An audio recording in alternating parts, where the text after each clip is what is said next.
¿Pero qué no se da traumáticamente en Occidente? Bueno, claro, claro, totalmente. Bueno, Occidente es una historia en relación Occidente se podría escribir en relación al papel de la mujer en el matriarcado suprimido, ¿no? Ujú. Pero te crees que la fuente muda intenta decir que la fuente enmudece al mismo tiempo que la fuente muta, Ujú. ¿no? Cada vez que enmudece muta, cada vez que se enmudecida la madre muta, Ujú. y en ese enmudecimiento, al mutar la madre, intenta hablar nuevamente, ¿no? Y son estos interregnos de silenciamientos, apariciones. Yo creo en la historia de los hombres donde en determinadas fases los hombres perciben la diosa, los hombres colectivos, los hombres individuales, y hay fases en que no se percibe la diosa, o no se puede vivir la diosa, ¿no? Ujú. Y vos fíjate que loco, ¿no? Te muestro acá estas cosas. Sí, claro. O sea, conoces algunas, pero por ejemplo, estas son muñecas, ¿no? Pero son muñecas para bebés, Ujú. son muñecas para embarazadas. Ujú. La embarazada lo porta mostrando que esta muñequita que ella está lleva el alma de su futura progenie. Entonces, cuida a su bebé en su panza y cuida el alma que está incorporizada en esta pequeña muñeca. Sí. Entonces, hay una conciencia total de que los procesos de creación son delicados, porque son procesos, por eso son delicados, y que a tal punto delicados están, que están entramados, están hilados, en este hilado que es un patrón sagrado, ¿no? Que representa al mismo tiempo la estrella Sirio, la estrella con las 6 puntas, y el tejido textil del mundo. Sí. O sea, que esto incluye el poema, si querés, ¿no? Sí. O la cosmogénesis del poema, Sí. o el mito cosmogónico. Ujú. La Fuente de Mundo es un proyecto que habla del fracaso de eso. O sea, yo viví eso como un fracaso. ¿Por qué? Porque no encontré a mi mujer real, cotidiana.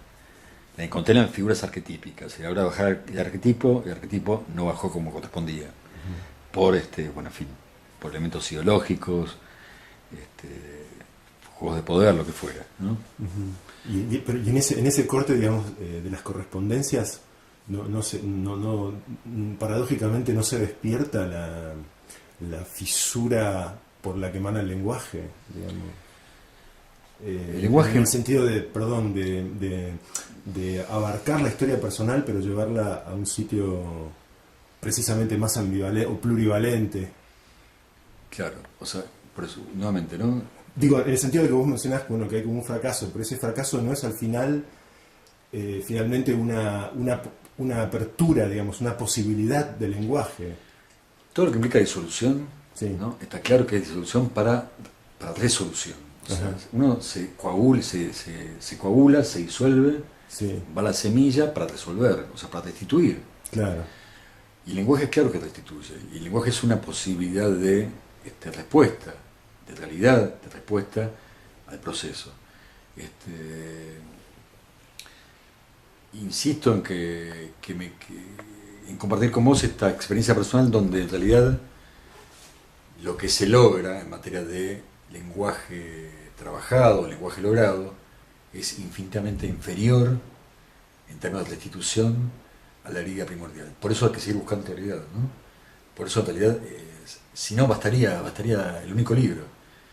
No habría proceso, no habría work in progress, ¿no? Uno estaría resolviendo en un único libro, Sí, que es el fondo en el que todos trabajamos, ¿no? sí. Pero un único libro aparecido, digamos, con un lenguaje constituido, nunca es suficiente, siempre falta. Y el proceso siempre se va renovando, ¿no?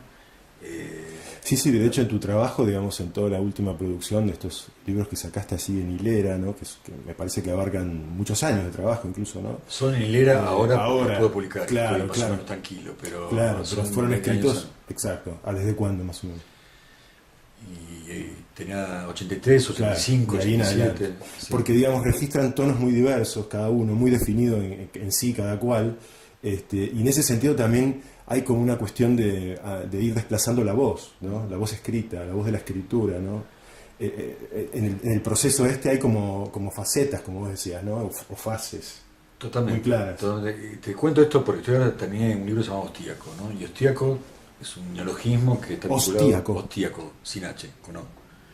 vinculado a la hostia, Ajá. que va con H, y vinculado también al osario, que es el hueserío, reservorio de huesos. Y ahí intenté armar con una especie de... Estaba, digamos, perdido en medio de los textos, los poemas, y armé una especie de matriz inicial, que es mi carta natal, que es un disco solar. La carta natal tiene 12 áreas de experiencia de la vida, y ahí imprimí la figura humana, de modo tal que la figura humana en círculo, tocándose los pies con la cabeza, lo que hace es traspasar cada punto de la experiencia humana, las 12 casas, ¿no? Y ahí me di cuenta que los huesos humanos no tenían jerarquía. El parietal no tenía jerarquía respecto del vómer o del occipital. Estaban dispuestos en círculo. Y ahí me puse a estudiar las funciones de los huesos, que son maravillosas, ¿no? Increíblemente complejas y simbólicas la mayoría, ¿no? O sea, hay un yunque, el temporal tiene un yunque, el vómer que está detrás de los huesos nasales está flotante y tiene un sentido simbólico y cabalístico. Y bueno, al intentar unir la experiencia de la carta natal a la experiencia de vida dentro de la carta natal, mi posición de los astros y la figura humana, hablé sobre huesos. Y el hueso también tiene un carácter ambivalente, de tensión pura, ¿no? Porque el hueso está puesto para reservorio de los muertos, para base de altares, en fin, constituye monumentos, tiene un carácter... Incluso decoración de catacumbas. Decoración de catacumbas, y algo que se conlleva al respecto de un poder supuestamente atribuido al hueso, Sí. por su longevidad, por su relación en el tiempo, aún con la muerte del portante del hueso. Sí, el hueso de luz de los celtas, ¿no? El hueso de luz, ahí está. El hueso de luz, que es un huesito que está flotante acá atrás de la nuca y que se dice que por el cual se pasa la inmortalidad, ¿no? Si además la nuca nada menos que es como el gran agujero negro de la percepción, ¿no?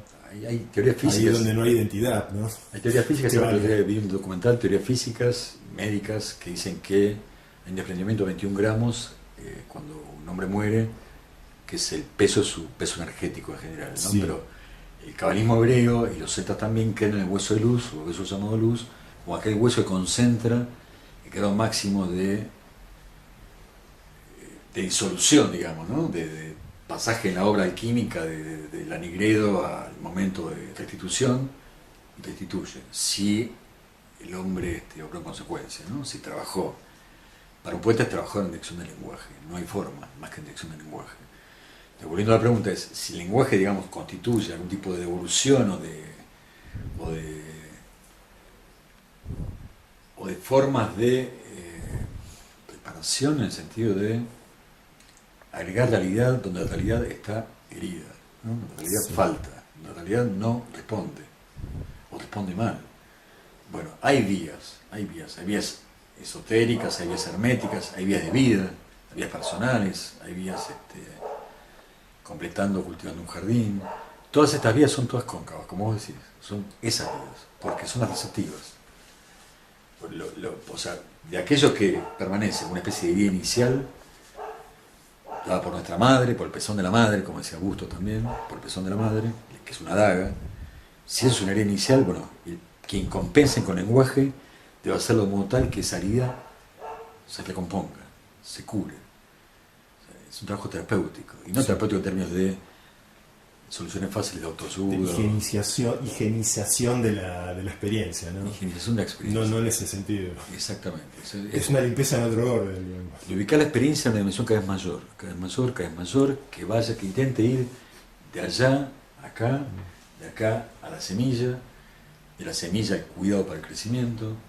Ese crecimiento va a salir herido nuevamente, pero bueno, esa higienización posterior hay que volver a tocarla y hacer el pasaje nuevamente, ¿no? Yo creo que entonces la obra en general es eso. Es una especie de proceso general que no está en los libros, que los libros manifiestan un trabajo en dirección del lenguaje, sin ninguna duda, pero que no tienen en definitiva ninguna importancia. Ahí está la cita de Benjamin que vos anteponés, creo que precisamente en La Fuente Muda, ¿no? Sí. Acerca del relámpago y el trueno. Lo que viene a continuación es el texto. Sí, el trueno como texto de un relámpago. Sí. Yo quería decir, pues, quería contar lo siguiente, ¿no? Sí. Respecto a la cita de Benjamin. Lo notable es que del mismo modo, al comienzo está el trueno. Sí. O sea, al comienzo hay una cesura que tiene una fortaleza descomunal. Sí. En la experiencia poética individual de mis actos privados, yo lo siento. Y lo siento de un fue inquietante.